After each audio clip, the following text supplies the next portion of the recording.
Hello and welcome to Market Makers, a vital part of the stock market. Now, in my opinion, understanding the concepts I'm sharing in this video makes the biggest difference when it comes to planning a trade. So once again, I will encourage you to watch it over and over and over again until the information is not just heard, but truly understood. Now, what is a market maker? A market maker is an individual or firm who acts as a middleman between the buyers and sellers of a security. It's similar to how a realtor acts as a middleman between a buyer and seller of a home.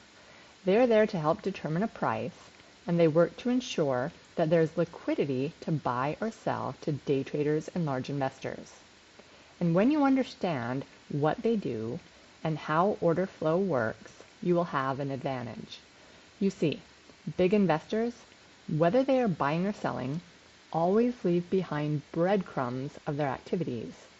So when you start picking up these breadcrumbs and combine that with the knowledge you have of why market makers will work to get the stock to behave in a certain manner, you will begin to create trade plans with a very precise entry and a very precise exit. Stick to this plan and you'll start viewing the stock market as an ATM machine. Now, how do market makers make money? Market makers are compensated based on commission, which really is the bullseye in terms of professions that can make the most money. It simply means the more buys and sells they can get to occur, the more they are compensated. In other words, they have an incentive to make the price not run in a straight line. Then there's the spread, which is the difference between the price of the bid, where buyers are willing to buy, and the price of the ask, where sellers are willing to sell. Let's stop and put these 2 points together. The market maker can list the buying price of a stock at $100, then start selling it at a price of $99, because after all, he's the middleman. Those that bought at $100 may panic, as they now think the price is going to go down, and so they'll sell at a loss. But the market maker will receive a commission because that transaction occurred. Then the market maker may move the buy price up to 101, and those same traders may think they were wrong and that they are now at risk of missing out on the big move, so they quickly buy back in at the higher price. The market maker not only makes money on the spread, but was able to increase his commission for the day by inducing more buying and selling in the market. I'm going to help you learn how to avoid getting caught in this fiasco. Finally, the market makers receive the large orders from big investors, and they have to do what they can to ensure these orders eventually get filled. So they're basically compensated for holding these securities. I say eventually because there may not be enough shares available at that time for the market maker to completely fill that order. And in addition, if a very large order was filled at once, this would be obvious to all traders. Everyone would jump in and that price would just keep going up until the investor sold, then everyone else would sell and the price would go straight down.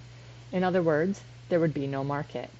And this is why it is vital that we have market makers and appreciate their ability to create an environment where all can choose to participate. Now let's go over what a morning shift, I will call it, could look for a market maker, and we'll call him Alan.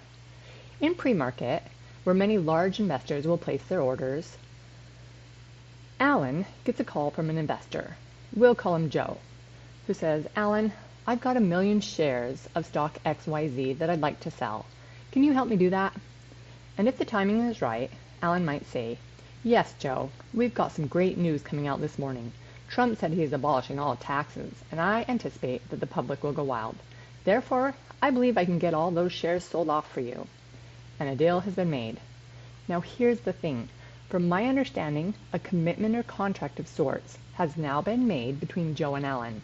And Alan is motivated to get these shares sold, because if he doesn't, he will be left holding all these shares, and the price could very well decline after the news is over.